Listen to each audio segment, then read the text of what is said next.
우리나라에 파산 제도가 들어온 게 언제쯤일지 혹시 모르시겠죠? 네. 찍어보시면 75년.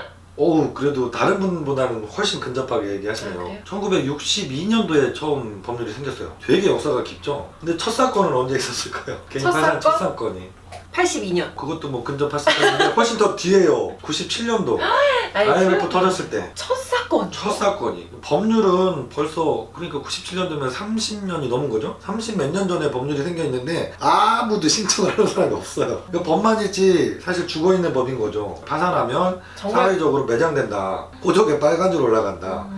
그런 게 상식처럼 막 이렇게 대한민국 사회에서는 얘기가 됐었으니까 겁나서 누가 신청을 하겠어요. 그래서 아무도 못 하셨던 거죠. 그러다가 IMF 터지고 나서 한 분이 해보신 거예요. 그분이 면책을 받고 나서도 사회생활 하는데 크게 불편함이 없으신 거예요. 그러면서 그 이후에 신청자가 급증해서 뭐 2004년 5년도에는 연간 신청자가 15만 명 이상 이렇게까지도 갔었거든요. 그래서 파산도 사실은 알고 계신 것처럼 불이익이 많지 않아요. 그러면 별반 차이가 없다면 파산은 빚을 갚는 게 없을 거 아니에요? 파산은 다 탕감받는 거죠. 네, 다 탕감을 받으면 그럼 파산을 하는 게 좋은 거 아니에요? 당연히 파산을 하는 게 좋죠. 그래서 파산이 조건이 까다로워요. 아무나 다 빚을 탕감해주면 안 되잖아요. 개인회생은 그래도 일부라도 아무리 적게 갚아도 5% 이상을 갚아야 되거든요. 그리고 일반적으로는 뭐 50% 내외 정도 갚게 하세요. 결과가 좋으면 뭐 20, 30%도 갚고 그냥 끝나기도 하시지만 네. 근데 파산은 빚을 하나도 안 갚는단 말이죠. 그럼 채권자는 다 손해를 보는 거잖아요. 그래서 파산이 조건이 상당히 까다로워요. 불이익 있는 측면에서는 거의 차이가 없는데 파산이 조건이 까다롭기 때문에 나도 파산을 하고 싶어도 조건이 안 돼서 못 하시는 거죠. 저희가 상담할 때도 파산 조건이 되시는지를 먼저 검토하고 안 되시면 회생도 또 안 되시는 분들도 계시거든요. 그러면 워크아웃이라는 또 좋은 제도가 있어요. 그걸 또 이렇게 추천하게 돼요. 순서가 파산이 가능한지, 안 되면 개인회생은 가능하신지, 안 되면 워크아웃은 되시는지 이렇게 상담을 하게 되는데 이번 시간에는 좀 이렇게 개인회생하고 파산 어떤 차이가 있을까? 그래서 파산 신청이 왜 어려울까? 이런 얘기를 좀 들어보려고 해요. 근데 파산 제도가 처음 생긴 연원이 그래요. 그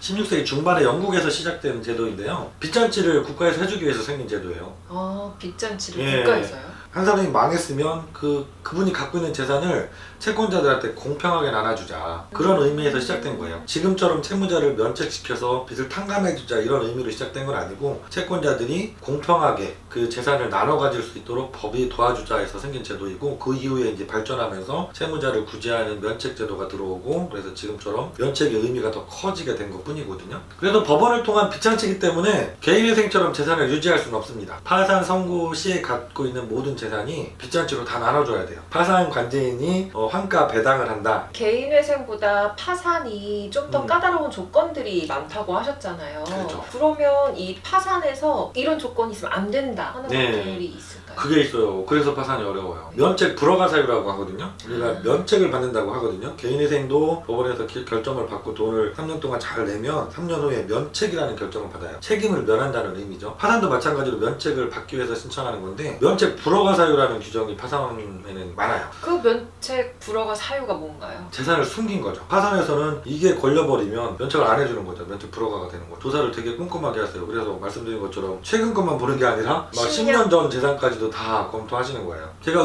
재산을 은닉을 하면 면책 불허가가 난다고 그랬잖아요. 네네네. 가장 많이 발생하는 재산 은닉이 어떤 게 있을 것 같아요? 뭐 제 생각에는 보험? 이 계약자만 바꾸면 되는 줄 아시고 내가 계약자로 있던 보험들을 자식으로 배우자로 다 돌려놓고 오시는 분들 계세요. 안 돼요. 그것도 은닉으로 봅니다. 법원에서는.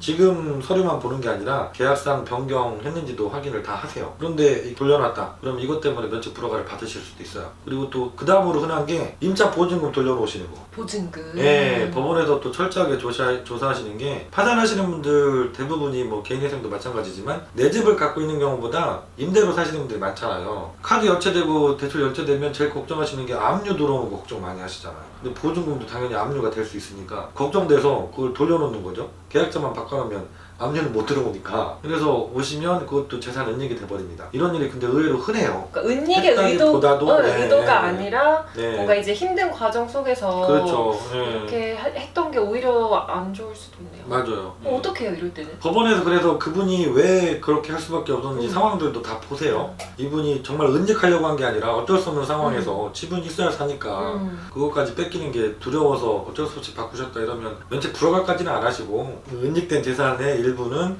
법원에 돈을 내고 면책을 받아라 이렇게 많이 하시게 되죠. 아나운서님도 처음 듣는 얘기일 텐데 상속을 잘못 받아서 그 면책 불허가 사유가 되는 경우들도 있어요. 그건 어떤 일반인들이 상황이죠? 가장 일반인 상식에 안 맞는, 그래서 이해를 못 하시는 부분이에요. 우리가 부모님이 돌아가시면 상속을 받잖아요. 네. 그게 상속 지분이 정해져 있어서 자동으로 상속을 받아요. 근데 이걸 우리가 같은 상속인들끼리, 형제들이겠죠 주로, 상속 재산을 협의해서 분할을 할 수 있어요. 네. 근데 이러면 안 됩니다.